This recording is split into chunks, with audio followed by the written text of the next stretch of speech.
अयोध्या नगरी सूर्यवंशी इक्ष्वाक वंश की राजधानी, जहां धर्म, सत्य और मर्यादा का राज्य था।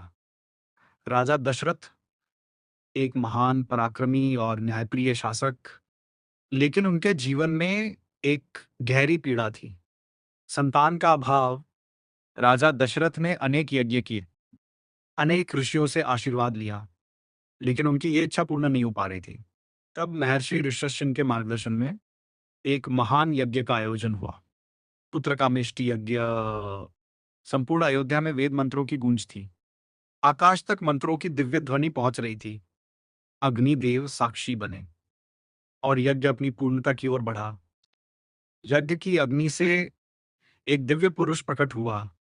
उसका तेज इतना प्रबल था कि सभी दिशाएं प्रकाशित हो उठी। उस दिव्य पुरुष के हाथों में एक स्वर्ण पात्र था, जिसमें दिव्य खीर थी। वह दिव्य पुरुष बोले, हे राजन दशरथ, ये देवताओं द्वारा दिया गया प्रसाद है।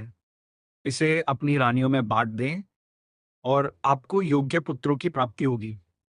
राजा दशरथ अत्यंत प्रसन्न हुए। उन्होंने श्रद्धा से वह दिव्य प्रसाद ग्रहण किया और उसे तीनों रानियों में वितरित किया।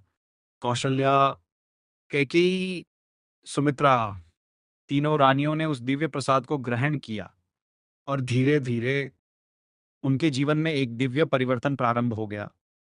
समय बीतता गया। अयोध्या में सुख, शांति और आनंद का वातावरण फैल गया। लेकिन सबसे बड़ा क्षण अभी आना बाकी था। चैत्र मास, शुक्ल पक्ष, नवमी तिथि, पुनर्वसु नक्षत्र और कर्क लग्न। इसी पवित्र समय में अयोध्या का राजमहल दिव्य प्रकाश से भर गया। माता कौशल्या के गर्भ से एक दिव्य बालक का जन्म हुआ। जैसे ही वह बालक जन्मा, संपूर्ण सृष्टि में आनंद की लहर दौड़ गई।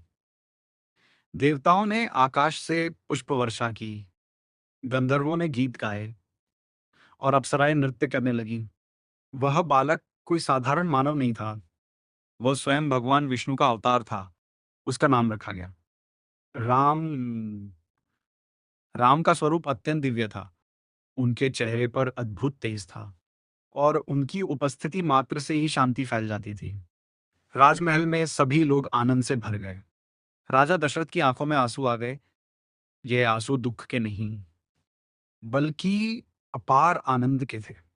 उन्होंने अपने पुत्र को गोद में लिया और बार बार आशीर्वाद देने लगे। माता कौशल्या अपने पुत्र को देखकर भाव विभोर हो गईं। उनका हृदय मातृत्व के आनंद से भर गया और संपूर्ण अयोध्या एक दिव्य उत्सव में बदल गई। ये जन्म केवल एक बालक का नहीं था, यह धर्म की स्थापना का आरंभ था।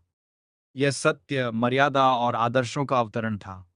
और इस प्रकार बालकांड सर्ग 18 में भगवान श्री राम का दिव्य जन्म हुआ, जिससे आगे चलकर पूरी रामायण की महान कथा प्रारंभ।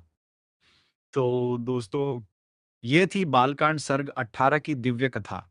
अगर आपको ये वीडियो पसंद आया हो तो लाइक करें, शेयर करें और चैनल को सब्सक्राइब करें और कमेंट में ज़रूर बताएं कि अगला भाग राम, बचपन या महर्षि विश्वामित्र आगमन में से कौन सा चाहिए।